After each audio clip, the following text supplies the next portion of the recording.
بسم الله والصلاة والسلام على رسول الله وعلى آله وصحبه أجمعين أما بعد.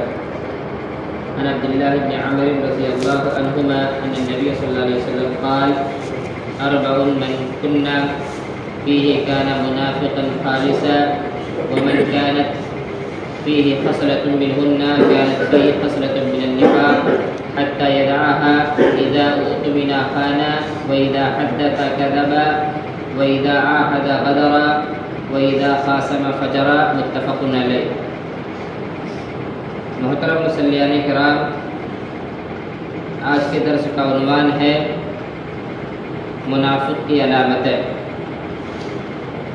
راوی حدیث عبداللہ بن عمرو رضی اللہ تعالی عنہما بیان کرتے ہیں کہ اللہ کے نبی صلی اللہ علیہ وسلم نے فرمایا، 4 خصلتیں جس انسان کے اندر ہوں گی وہ خالص منافق ہوگا. اس کے بعد فرماتے ہیں وَمَنْ كَانَتْ خَصْلَةٌ فِيهِنَّ، اگر ان 4 خصلتوں میں سے کوئی ایک خصلت کسی انسان کے اندر ہے تو گویا کہ اس کے اندر نفاق کی علامت پائی جا رہی ہے. حتیٰ یدعھا، یہاں تک کہ اس علامت کو، اس خصلت کو انسان چھوڑ دے. پھر اللہ کے نبی صلی اللہ علیہ وسلم فرماتے ہیں اذا اؤتمن خان، جب آدمی کے پاس امانت رکھی جائے تو اس امانت میں خیانت کرنے لگے. خیانت کی مختلف صورتیں ہیں. ایک تو مشہور ہے کہ اگر کوئی انسان آپ کے پاس روپیہ پیسہ رکھنے کے لیے دیا اور آپ اس میں سے خیانت کرنے لگے. دوسری شکل یہ ہے کہ اگر کوئی انسان آپ پر کوئی ذمہ داری نافذ کرتا ہے اور آپ اس ذمہ داری کو صحیح طور سے ادا نہیں کر رہے ہیں، اس ذمہ داری کی ادائیگی میں کاہلی اور سستی کا مظاہرہ کر رہے ہیں، تو یہ بھی امانت میں خیانت کے مترادف ہے.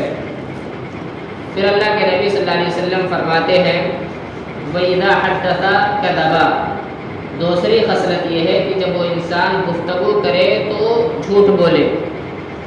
ہمارے معاشرے اور سماج کے اندر بعض احباب ایسے ہوتے ہیں کہ 5 منٹ کی گفتگو کے اندر کم از کم وہ 5 سے 10 مرتبہ جھوٹ بول دیتے ہیں. ان کو معلوم ہونا چاہیے جھوٹ بولنا یہ منافق کی علامات میں سے ایک علامت ہے. جھوٹ سے بچنا چاہیے. اس کے بعد اللہ کے نبی صلی اللہ علیہ وسلم فرماتے ہیں وَإِذَا عَاهَدَ غَدَرَ، کہ آدمی جب معاہدہ کرے، کوئی عہد کرے، کوئی وعدہ کرے تو اس وعدے کی وعدہ خلافی کرنے لگے.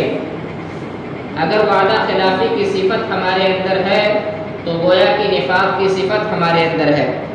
اس کے بعد اللہ کے نبی صلی اللہ علیہ وسلم آخر میں فرماتے ہیں وَإِذَا خَاصَمَ فَجَرَ، کہ اگر ایسا انسان لڑائی جھگڑا کرے تو اس میں گالی گلوچ پر اتر آیا. معلوم ہوا کہ لڑائی جھگڑے کے اندر یا اختلافات میں اگر کوئی انسان گالی گلوچ دیتا ہے، گالی گلوچ پر اتر آتا ہے، تو گویا کہ اس کے اندر نفاق کی علامتوں میں ایک علامت موجود ہے.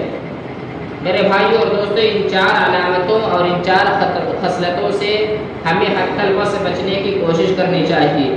اگر ہم نہیں بچتے ہیں، یہ 4 خصلتیں ہمارے اندر موجود ہیں، تو ہم سمجھتے مکمل طور سے ہم منافق ہیں. لیکن اگر ان 4 خصلتوں میں سے کوئی ایک خصلت ہے تو ہمیں یہ سمجھ لینا چاہیے کہ منافق کی علامتوں میں سے ایک علامت ہمارے اندر پائی جا رہی ہے. اور اللہ رب العالمین نے منافقین کا جو انجام قرآن میں ذکر کیا ہے، اللہ فرماتا ہے کہ ان المنافقین فی الدرک الاسفل من النار، یہ جو منافقین ہیں یہ جہنم کے سب سے نچلے گڑھے کے اندر ہوں گے، کیونکہ ان کا ظاہر کچھ اور ہوتا ہے، باطن کچھ اور ہوتا ہے. لہذا ہم میں سے ہر انسان یہ کوشش کرے کہ نفاق کی جتنی علامتیں قرآن و حدیث کے اندر بیان کی گئی ہیں ان علامتوں سے بچنے کی کوشش کرے. اللہ تعالیٰ سے دعا اللہ تعالیٰ نفاق کی تمام علامتوں سے ہم مسلمانوں کی حفاظت فرما. آمین.